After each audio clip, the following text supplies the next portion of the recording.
putting out all there, addressing number one Vishwakarma. That is the worker class as a whole, as a community, the people who have worked, and aspirational India he spoke about. Women, he talked about millets and clean energy and a green budget. He talked about the middle classes giving something, and he called them today the people who are actually laying the foundation of building a new India. So the connect with the middle classes. So there are many political stories that he addressed, and he's a master communicator. You'll have to hand him that. Dr. Surjit Bhalla, okay, you're impressed? Yeah. Bijon Mishra, you are a Modi Bhakt. You are a Modi Bhakt, people will say, let people say, I am an apolitical person, so I would not get into the politics of, who is saying what. I want to say, as a consumer representative who sits on your panel, and after listening to the experts, that it is also to do with enabling factors. It's not only empowerment. You see, you empower people when you make enabling decisions. And enabling decisions have been taken which will encourage people to have more disposable income. And with that saving, like women power, they were not at all looked after in our country. Let me be very candid about that. This is the government which looks after them now.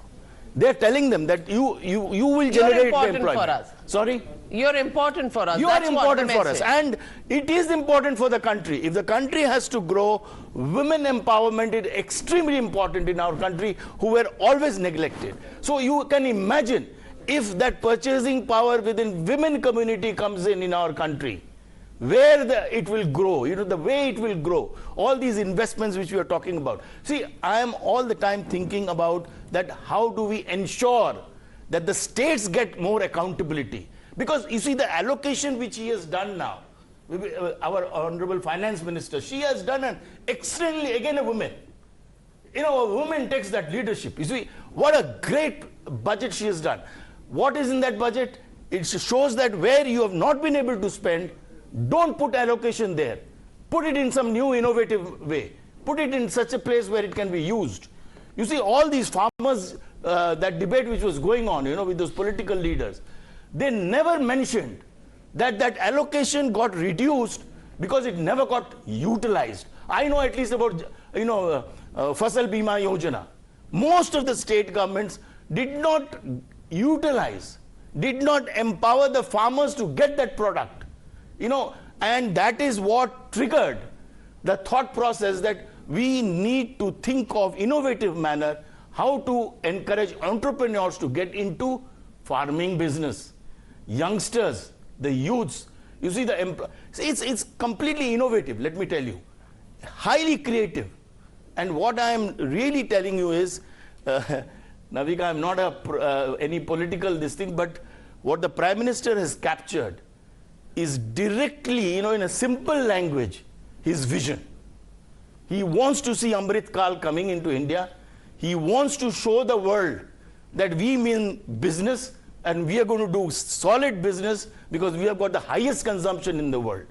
So we will show the world that our consumers are today getting empowered slowly to ensure that our economy becomes third, you say fourth, fifth, whatever, wherever we are. But we will reach the 5 trillion economy very soon. Well said, and that's what the Prime Minister has addressed. Women, he's addressed youth, he's addressed the education challenges, he's addressed the labor force of this country. He's also addressed a full community out there in the world, talking about the green growth component in this budget, telling them that India is serious about this. Quality of life, along with ease of living and ease of doing business, it's quality of life and saving the planet. And that also happens to be the theme of the G20 presidency this year. So he's wrapped it up. He's given that roadmap of India at 2047, which is the Amrit Kaal, and he's called it an Amrit Kaal budget.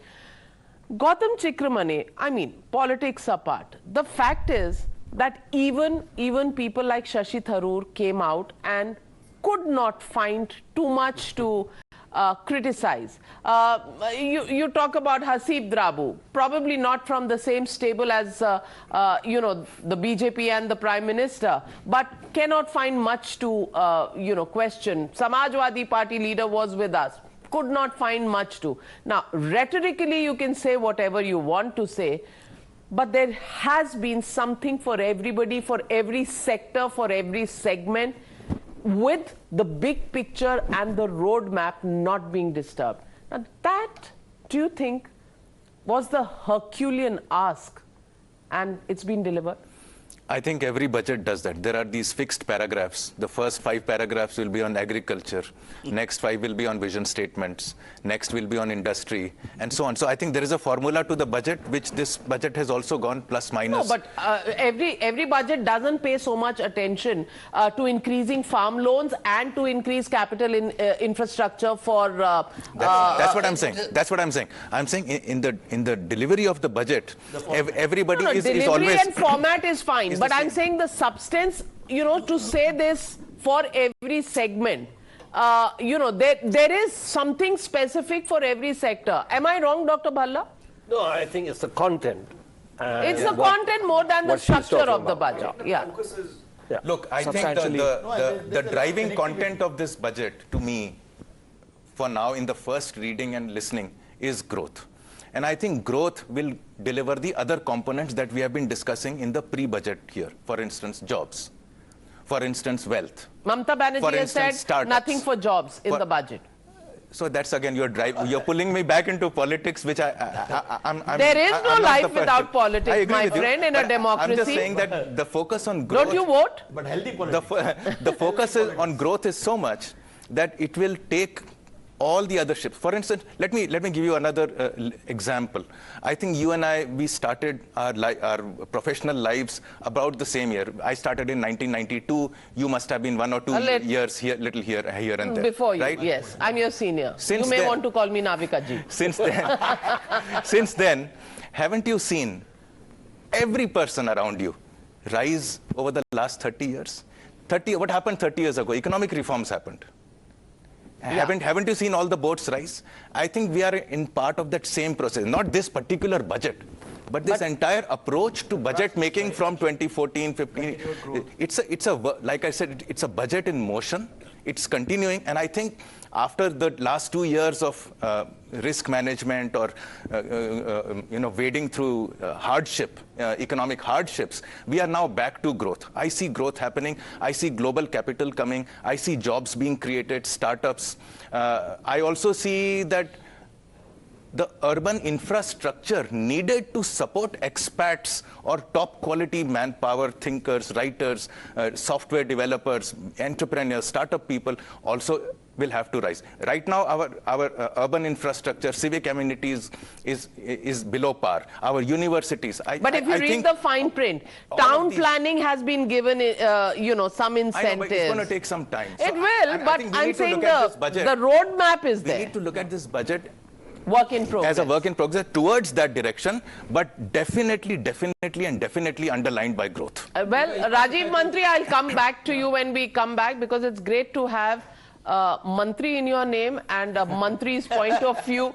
But we'll take a short break at this point. When we come back, more on the messaging of the budget, especially without going overboard, delivering something to every segment of the society in an election year. Would you call it a smart budget? That debate after the break.